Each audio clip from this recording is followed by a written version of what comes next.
les banques islamiques restent sensiblement minoritaires, à part les trois pays où le système est complètement islamisé. Donc le Pakistan, l'Iran et le Soudan, on ne parle pas de banques conventionnelles et de banques islamiques, puisque tout le système fonctionne selon le régime des banques islamiques. Deuxième raison, c'est que les deux systèmes, conventionnels et islamiques, ne se revendiquent pas la même clientèle. Là, c'est un point important. Autrement dit, les banques islamiques sont venues après les banques conventionnelles et elle a trouvé une nouvelle clientèle. Je me rappelle quand j'ai fait la banque islamique en Tunisie, quand la banque a été créée, les gens nous vont nous dire « Oui, mais alors vous êtes venus après, maintenant nous sommes surbancarisés, il y a pratiquement entre 25 et 30 banques, comment vous allez avoir votre place dans un système pratiquement surbancarisé ?» Et donc l'expérience a montré que la banque dont j'étais a pu avoir une clientèle qui n'a jamais été bancarisée. Et donc je pense là, c'est un plus pour les banques islamiques. Donc elles ne viennent pas forcément, parce qu'elles peuvent concurrencer, elles ne viennent pas forcément concurrencer les banques locales, les banques conventionnelles qui ont préexisté, mais elles viennent aussi drainer des fonds, drainer une épargne qui n'a jamais été injectée dans la vie économique. Et là, je pense que c'est un avantage, c'est une plus-value importante. J'ai cité la en Tunisie de la Banque Zitoun et Best Bank, etc.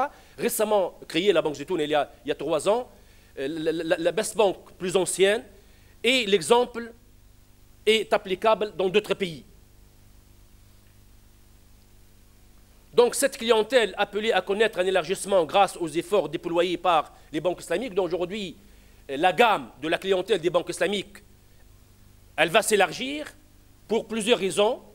Donc une gamme de produits qui ne cesse d'augmenter, des institutions d'infrastructure qui ne cessent d'adosser l'activité bancaire islamique à travers les normes AYOUFI, à travers les guidelines émises par IFSB en Malaisie. On va voir tout à l'heure la tâche dévolue à chaque institution. Et donc tout ça a fait que les institutions financières islamiques vont davantage élargir leur domaine d'intervention. Donc après cet élargissement, on est en présence d'un système juridique. Vous avez un tableau devant vous. Donc voilà les pays qui ont pris des mesures en matière de finances islamiques. Vous avez le pays, vous avez la date, et vous avez la nature du texte. Ça vous donne une idée. On n'est pas là pour commenter les textes juridiques, mais ça vous donne une idée. Quels sont les pays qui ont légiféré en la matière? Et est-ce qu'ils ont opté pour un texte à part, ou bien ils ont opté pour un texte intégré dans la loi? Là, c'est une option. Ça vous donne une idée.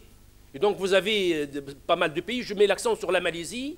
Donc, c'était que la première loi date de 1983. Et en 2013, la Malaisie a émis, je dirais, 2 codes, pratiquement. Vous avez disons, ces codes qui font entre 400 et 500 pages. Donc, réellement, des codes. Donc, ils ont émis une loi générale sur les services financiers et une loi particulière sur les services financiers islamiques. Autrement dit, une seule loi qui intègre à la fois et les banques, et le takafoul, et le marché, et la gouvernance du comité charia, etc. Donc ils ont tout concentré dans un seul texte appelé justement services financiers islamiques. Vous avez les Émirats, etc., dans pas mal de pays. Donc je cite, vous avez la liste, vous pouvez y revenir. Par contre, j'ai mis ça en dehors du tableau parce que ces pays-là n'ont pas pris un texte général en matière de finances islamiques, mais plutôt des textes particuliers. Vous avez en France, on a émis 4 textes en matière fiscale. Et je pense là, je commente un petit peu, je pense là que c'est un élan sérieux. Parce qu'en France, ce n'est pas la peine de commencer par une loi qui passe devant le Parlement, dans laquelle on définit la banque islamique, et après on va buter à des problèmes de fiscalité. Donc il faut commencer par la fiscalité et après éventuellement prendre des lois d'ordre général. Mais commencer par la fiscalité me semble une orientation sérieuse. Parce qu'en fait, avec la nature du contrat de la finance islamique, qui suppose toujours une acquisition, puis un mandat, puis une cession, et donc ces trois phases, si à chaque phase, on va avoir une conception fiscale, je dirais que le produit ne serait jamais compétitif. D'où alors, ils ont songé à des aspects fiscaux. Ils ont bien réussi d'ailleurs. Ils ont aligné par exemple la morabha à un crédit, en disant que le but, c'est d'acheter un bien, de le vendre avec une marge. Ce produit-là, tout en étant spécifique, est assimilable au prêt que la banque accorde à la clientèle pour acheter des produits. Sur le plan fiscal, je parle. Ils ont aussi assimilé les soukouks aux obligations, avec les différences, parce que l'obligation, c'est quand même un titre de créance, tandis que les soukouks sont des titres de participation et de propriété. Bon, le problème, c'est qu'on n'entre pas dans le détail, la différence de manière intrinsèque, mais l'assimilation fiscale. Le contrat istisnar est assimilé à un contrat d'entreprise, etc. Donc, ils ont essayé, justement, de voir un peu l'équivalent. L'ijara, par exemple, est assimilé à un contrat de leasing en termes fiscaux. Parce que quand on voit dans le crédit bail en France, par exemple, la banque achète, elle peut mandater le client pour réceptionner le produit. Et ensuite, la banque cède à la valeur résiduelle ou autre, peu importe. Et donc, l'opération est perçue comme étant une opération unique. On a pensé un peu à la finalité de l'opération.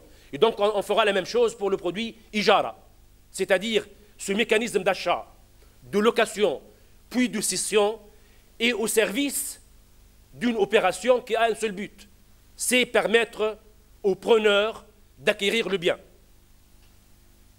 La Tunisie a pris certaines lois, donc il n'y a pas une loi générale sur la finance islamique, mais ils ont pris une loi sur le soukouk 2013, loi sur le fonds d'investissement 2013, et 2014, il y a la loi sur le takafoul. Bon, le Maroc, j'ai eu l'occasion de participer et de commenter le projet dans sa première version et le projet avant qu'il ne passe devant les instances. Je n'ai pas cité le Maroc dans la liste des pays qui ont légiféré parce que je n'ai pas encore le texte. Je ne l'ai pas vu en tout cas. Il peut être publié, il est sous l'étude et il est passé devant les instances compétentes. Donc j'ai mis, après avoir autorisé les produits alternatifs dont le succès était plus ou moins mitigé, maintenant le Maroc a opté pour une loi séparée, intégrée dans la loi bancaire de droit commun. Et donc ils ont consacré un chapitre dans la loi bancaire. La Mauritanie, donc il y a un appel d'offres au cabinet d'experts pour l'élaboration d'un projet. Pour le moment, ça n'a pas encore abouti. Pour les pays donc, de l'Ouest africain, il y a une étude complète dans le cadre réglementaire qui a été donné à un bureau d'études. Justement, le bureau d'études a remis ses travaux au mois de juin 2012 et je pense que l'ampleur de l'étude est importante parce qu'en fait, on va voir une loi qui concerne 8 pays avec un potentiel important en termes de population, important en termes de besoins en matière de finances islamiques, et surtout que ces pays-là ont quand même pas mal de points communs avec une certaine intégration de fait. Les 8 pays ont une certaine intégration économique de fait. Et je pense que là, cette loi-là, une fois parue, ou bien ce texte-là, une fois paru, je pense que ce serait un grand impact dans le système. Bon, vous avez aussi des mesures ont été prises au Nigeria et à l'Afrique du Sud en matière justement de soukouk, mais ce n'est pas au stade d'une loi au sens technique du terme, mais certainement des mesures prises au niveau de la Banque centrale. Donc quand on voit l'évolution des textes en la matière, donc de 2000 à 2010, on a 6 lois qui ont été publiées. Par contre, en moins de 4 ans, donc de 2010 à 2014, soit moins de 4 ans, on a 4 lois publiées et 4 lois en discussion. Ça veut dire que la courbe, plus ou moins, en la matière, augmente de manière très sensible. Donc, en l'espace de moins de 4 ans, on est en présence de 8 textes, alors que pendant 10 ans, on n'avait que 4 textes. Et entre 1980 et 2000, on n'avait qu'une vingtaine de textes. Donc ça évolue. Je pense que d'ici 2020, on aura facilement une bonne cinquantaine de textes. Bon, quand les textes, normalement, dans la finance islamique et dans tous les domaines, on prend un texte et après on l'applique. Ce qui s'est passé dans la finance islamique, la pratique a devancé le texte. On a commencé sans texte, sur des bases générales, à savoir les principes généraux de la finance islamique et l'autorisation cas par cas. Donc cette situation a fait qu'aujourd'hui, on a obtenu de très bons textes en matière de finance islamique. Par exemple, je prends le dernier en la matière, à supposer que l'apparition de la loi marocaine, c'est une loi qui serait assez complète, parce qu'elle a tenu compte de ce qui s'est passé avant. Donc maintenant, cette situation selon laquelle la pratique a devancé les textes a fait qu'on est en présence de textes qui sont plus ou moins affinés en la matière et qui sont des textes qui seraient des textes durables. Maintenant, quand on parle des banques et institutions financières islamiques, ce ne sont pas des banques qui agissent dans des îlots. Ce sont des banques qui agissent dans un contexte. Donc, relation avec la clientèle, relation avec la banque centrale, relation avec les banques islamiques, relation avec les banques conventionnelles et autres. Donc, là, quand même, le rapport est important. C'est pour ça que nous avons parlé un petit peu des opérations interbancaires, c'est-à-dire les opérations entre les banques islamiques et les banques conventionnelles. Elles sont possibles, donc notamment quand on est en présence de ce qu'on appelle une syndication, un consortium de banques. On a un projet à financer entre 4 ou 5 banques. La possibilité de coopération entre les banques islamiques et les banques conventionnelles est possible. Je vais donner un exemple. Par exemple, la banque islamique peut prendre en charge le financement du matériel sous forme du leasing. Je pense que, par exemple, on va construire une clinique. Bon, vu le montant du financement, une seule banque serait incapable de le financer seule, ou du moins, pour des raisons de risque, elle n'ose pas le faire. Elle peut le faire éventuellement en termes de fonds propres, en termes de capacité financière, mais elle l'évite en termes de risque. Donc on va songer à d'autres banques, y compris des banques islamiques. Et donc dans une clinique, on a la construction, on a les ascenseurs, on a les scanners, etc. Donc on peut, au sein de ce financement, sélectionner les produits qui vont avec la conception de la banque islamique. Et le reste sera financé par les autres banques. Et donc à ce moment-là, on serait en présence d'un projet cofinancé par 2 systèmes qui se complètent dans le financement du projet et qui se complètent dans l'investissement, mais avec des conceptions différentes.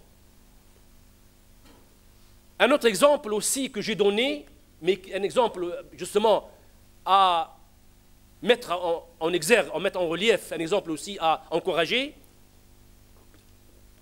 c'est ce qu'on appelle les dépôts réciproques.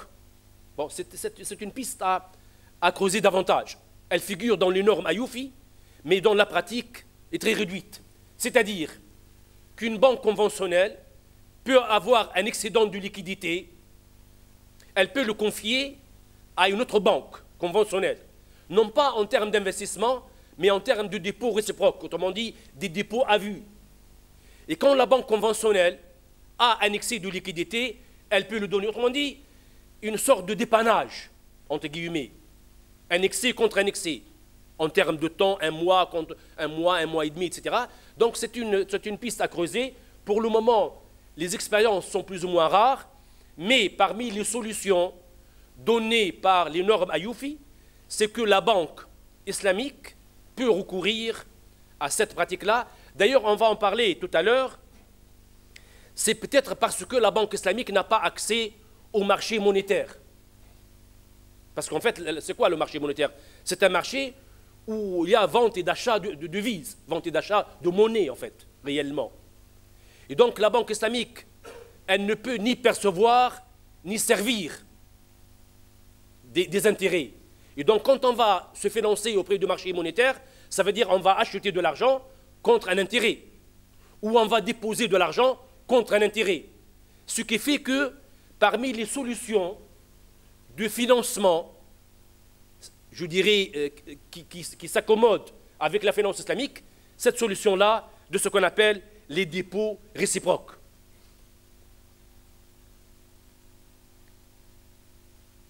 Voilà l'explication. Les banques islamiques n'entendent pas agir dans un domaine assez risqué, donc elles le font. Et aussi, les banques islamiques ont une certaine souplesse, notamment envers les produits qui concernent notamment le financement en consortium. Maintenant, quand on parle de banque islamique, et quand on agit avec notamment les banques centrales, c'est très important, les rapports entre banques islamiques et banques conventionnelles, et maintenant on parle un peu des opérations entre les banques islamiques et les banques centrales. Les rapports entre les banques islamiques et les banques centrales sont pour le moment des rapports qui sont plus ou moins bénéfiques. Je dirais, bon, certainement, on demande plus, mais c'est assez bénéfique dans la mesure où les banques centrales ont essayé de comprendre un petit peu le contenu des produits de la finance islamique. Ce que les banques islamiques réclament aujourd'hui, ce n'est pas un traitement de faveur, mais c'est plutôt un traitement qui tient compte des spécificités. Et d'ailleurs, les banques centrales ont eu l'occasion de traiter les banques selon les spécificités. Avant qu'il y ait la banque universelle ou bien la banque multiguichet, vous avez les banques d'affaires, vous avez les banques d'investissement et vous avez les banques de dépôt. Et donc, à l'époque, la Banque centrale a essayé de comprendre la nature de chaque